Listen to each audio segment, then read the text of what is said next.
Professor, aqui é a Débora falando com você. Vamos voltando a falar um pouco sobre esse processo, né, eleitoral. Né? O presidente Jair Bolsonaro voltou novamente a atacar as urnas eletrônicas, lançando dúvidas sobre o processo eleitoral. Além disso, atacou também a política, né, de reajustes de preços da Petrobras, como a gente estava comentando aqui, dizendo que o brasileiro não aguenta mais essa alta aí no valor da gasolina. Eu queria entender do seu ponto de vista, como que você analisa esse discurso do presidente desse final de semana? Que, na verdade, ele vem somente, vem enfatizando cada vez mais ali uma linha de raciocínio dele desde muito tempo, né? Mas como que você tem visto aí, cada vez mais ele batendo nessa tecla do processo eleitoral aqui no Brasil? Bom, essa é outra coisa muito complexa, né? Quando você tem um processo eleitoral sendo colocado em dúvidas, tá? Não é apenas uma questão que será resolvida no dia 2 de outubro. Isso é uma questão que acaba influenciando as decisões de investimento internas e externas. Tá? Quando você observa, tá, o comportamento dos agentes internacionais, quando você observa, por exemplo, os investidores externos, eles dão uma explicação mais global da coisa. O mundo hoje está passando por uma grave crise econômica internacional com inflação em diversos países. Esse ano, por exemplo, nos Estados Unidos acredita-se que a inflação pode chegar aí a um nível que não chega a 30 anos, né? Próximo de 7%, 8%. Isso é possível, né? E você tem o Federal Reserve aumentando a taxa de juros. Isso está acontecendo no mundo todo. E a política tradicional, né, monetária faz com que cada país tente aumentar a sua taxa de juros como uma forma de atrair novos investimentos e conseguir controlar as contas internas e manter a paridade de sua moeda. Ponto.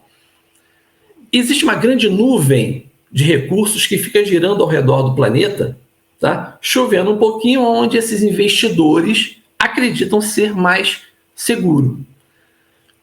Agora voltando à política, quando o presidente, né, Jair Bolsonaro, ele coloca em dúvida o processo eleitoral, pelo qual ele já foi eleito e reeleito diversas vezes, não só ele, como toda a sua família, e, pensando bem, todos os nossos governadores, todos os nossos prefeitos, todos os deputados e senadores que hoje estão no comando do país foram eleitos por esse sistema.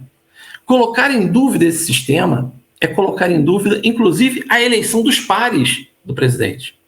Então, isso gera uma grande instabilidade.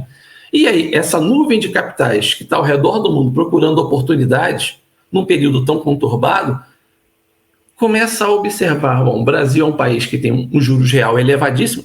Hoje nós somos o recordista dos juros reais no mundo, né? Só para vocês terem uma ideia. Há algum tempo atrás, há poucos dias, a Rússia, que está em guerra, era a campeã de juros reais, né? Só que ela conseguiu reduzir os juros, e o Brasil hoje é o campeão de juros reais, ou seja, o que paga melhor no mundo. Mas mesmo assim, nós sofremos na semana passada uma grande saída de capitais. Por quê? O temor de que possa haver algum tipo de interrupção no processo democrático brasileiro. Tá? Então, as declarações do presidente, que para alguns políticos pode ser apenas uma declaração, um arrobo de vez em quando, tá? Tem um efeito muito poderoso sobre decisão de investimento dos agentes. Então, você acaba tendo a perda desses recursos. E essa perda, essa saída, está se refletindo no crescimento da taxa de câmbio. Podemos observar como o real está se desvalorizando nas últimas semanas, ou melhor, na última semana, né? Essa desvalorização do real, tá, vai gerar uma coisa chamada inflação de custos, já que próximo de 30% da matéria-prima utilizada no Brasil, tá, para a produção de bens e serviços no Brasil, ela é cotada em moeda estrangeira, porque nós importamos essa matéria-prima.